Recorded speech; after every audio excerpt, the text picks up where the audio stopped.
রাগ করে না, রাগ করে না। দেখলেন মুখটা দেখলেন? অনেকে ভাববে আমি কেন ওকে দিই না হাতে করে। এই যে বেশ ফেলে দিল। এখানে আসুন, আসুন দেখি হিয়া উপরে উঠতে পারে নাকি। ঠিক আছে, 1 বছর 2 মাস বয়স, কিন্তু ওই 2 দিন খুব চেষ্টা করছে উপরে আমার কাছে আসার। দেন উঠুন দেখি, উঠে দেখান, উঠে দেখান। পারবেন হিয়া? পারবেন? পারবেন? উঠতে পারবেন? পারবেন? আমার বুদ্ধি আছে দেখিয়ে দেন। দেন উঠুন, উঠে দেখান একবার। হ্যাঁ, আমার মেয়ে ভীষণ শান্ত, একদম কোথাও কিছু উঠতে পারে না। ঠিক আছে, উঠতে তো পারেই না প্রথম কথা, এমনি কোথাও চাপেও না, কিচ্ছু করে না। হ্যাঁ, কোথাও চাপে না, ও কোনো উঁচু জায়গায় চাপতে পারে না, খাটে তো দূরের কথা চাপতে পারে না। তাহলে এই মেয়ে দেখে মরে যাবেন না এই দুষ্টু বিড়ে। তাহলে আপনাকে রুমে আমি একা রেখে কোথাও যেতে পারবো না তো। দিন পড়ে গেছে, কই আসুন, আইনেন। এত মানে কি বলবো এক্সপার্ট এই মেয়েটা। 1 বছর 3 মাস হয়নি এখনো, মানে এখানে চাপলো প্রথমে, দিয়ে ওখান থেকে এখানে চেপে পড়লো। মানে আমি যদি রুম থেকে কোথাও বাইরে যাই তাহলে মানে ও কতটা টেনশনে রেখে ফেলে আমাকে যেতে হবে ওকে।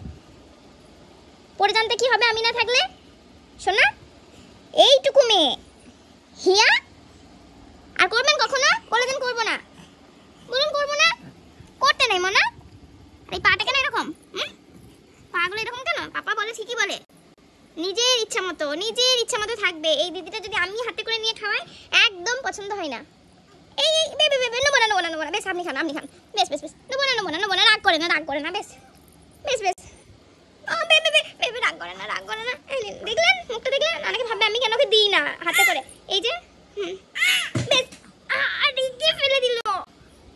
বেশ আর নেবো না, ঠিক আছে। আইনেন, এখানে রাখলাম, আপনি নিজে নেন। হ্যাঁ, নিজে খান। ও নিজে খাবে, কিন্তু আমি যদি হাতে করে খাওয়াই সেটা খাবে না। বেশ আর ফেলেন না, শোনো না, শান্ত হন। কি বাবারে, রাগ মানাতে গিয়ে মেয়ের এই বয়স থেকে রাগ মানাতে হচ্ছে ওর। আমার কি রাগ মানাবে তা নেই, ঠিক আমারই বয়স কত মনে, আপনি আমার রাগ মানাবেন না? আমি দুষ্টু হিয়া। বেশ কেটে দাও।